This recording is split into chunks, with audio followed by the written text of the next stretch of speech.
ఎన్టీఆర్ జిల్లా తిరువూరులో రాజకీయాలు వేడెక్కాయి. టీడీపీ నేతలు ఒకరిపై ఒకరు తీవ్ర విమర్శలు చేసుకుంటున్నారు. ఎంపీ కేశినేని చిన్నిపై ఎమ్మెల్యే కొలికిపూడి ఆరోపణలు గుప్పించారు. అయితే కొలికిపూడికి రివర్స్ కౌంటర్ ఇచ్చారు ఎంపీ కేశినేని చిన్ని. వివాదం ముదిరిపోతూ ఉండడంతో కేశినేని చిన్ని కొలికిపూడిపై టీడీపీ అధిష్టానం సీరియస్ అయింది. రేపు రావాలని ఇద్దరికీ అధిష్టానం ఆదేశించింది. రేపు ఉదయం ఇరువురితో టీడీపీ అధిష్టానం భేటీ కాబోతోంది. తిరువూరు టీడీపీలో ఏర్పడ్డ వివాదం పీక్స్ కు చేరుకుంది. విజయవాడ ఎంపీ కేశినేని చిన్నికి వ్యతిరేకంగా గళం వినిపిస్తున్న స్థానిక ఎమ్మెల్యే కొలికిపూడి శ్రీనివాస్ మరోసారి సంచలన ఆరోపణలు చేశారు. తన నియోజకవర్గంలో పర్యటిస్తున్న ఎంపీ చిన్నిని టార్గెట్ చేసిన కొలికిపూడి తనకు టికెట్ ఇప్పించేందుకు 5 కోట్లు అడిగారని ఆరోపించారు.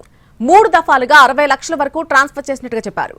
మరొక 50 లక్షల రూపాయలను చిన్ని పీఏకిచ్చినట్టుగా తెలిపారు. మిగిలిన డబ్బుల గురించి రేపు వివరాలు వెల్లడిస్తానని పేర్కొన్నారు. నిజం గెలవాలి, నిజమే గెలవాలి అంటున్నారు. కొలికిపూడి కామెంట్స్ పై చిన్ని కూడా అదే స్థాయిలో కౌంటర్ ఇచ్చారు. తాను డబ్బులకు పదవులిచ్చేవాడిని కాను అంటూ ఆయన కూడా కౌంటర్ ఇచ్చారు. చంద్రబాబును అవమానించిన వారికి ఎలాంటి పదవులు ఇవ్వబోమని స్పష్టం చేశారు. అసలు కోవర్టులకు పదవులు ఇచ్చేదే లేదని తేల్చి చెప్పారు. నా క్యారెక్టర్ మీ అందరికీ తెలుసు. నేను పొద్దున్నే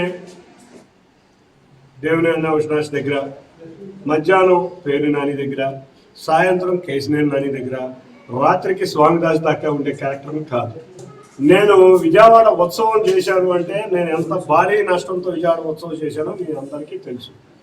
నా జేబులో డబ్బులు పోతాయని దానికే ఉంటాను. కానీ నేను 4 సంవత్సరాల నుంచి తిరుపూరులో సేవా కార్యక్రమాలు చేసుకుంటా నేను ఎన్నో కోట్లు ఖర్చు పెట్టిన వ్యక్తిని నేను.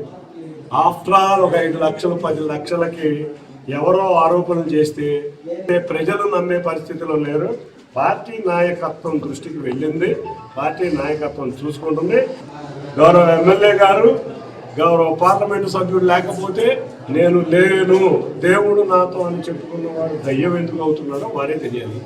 కాబట్టి అటువంటి విమర్శలు ఏమన్నా వస్తే వారు సమాధానం చెప్పాలి. కానీ గౌరవ ఎమ్మెల్యే గారు నేను కాదు. వాళ్ళ ఆర్థిక పరిస్థితి అందరికన్నా ఎక్కువగా తెలిసింది మీకే. తిరుపతిలో వాళ్ళు నాకు డబ్బులు ఇచ్చే పరిస్థితిలో ఉన్నారా? 30,000 కూడా సంపాదించలేని శ్రీనివాసు నా డబ్బులు ఇచ్చే పరిస్థితిలో ఉన్నాడా? మీరే చూశారు. తిరుపతి టౌన్ 10,000 వస్తుంది అతనికి. అతను నాకు డబ్బులు ఇచ్చే స్టైల్లో ఉన్నాడా? నేను ఇన్ని కోట్లు ఖర్చు పెట్టి 10,000, 15,000, 10 లక్షలు, 5 లక్షలకి కక్కుర్తి పడతానంటే మీరు నమ్ముతారా? మాము కష్టపడిన నాయకులకి పార్టీ పదవులు ఇచ్చాం. మాము కష్టపడిన నాయకులకి పార్టీ పదవులు ఇచ్చాం. ఇంకో విషయం చెబుతున్నాం.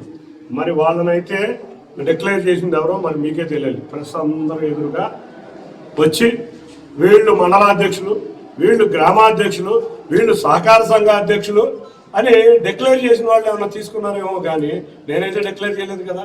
ఇవాళ విజయవాడలో కూర్చుని ఎవరు డిక్లేర్ చేశారో పదవులు వాళ్ళని అడిగితే బాగుంటుంది.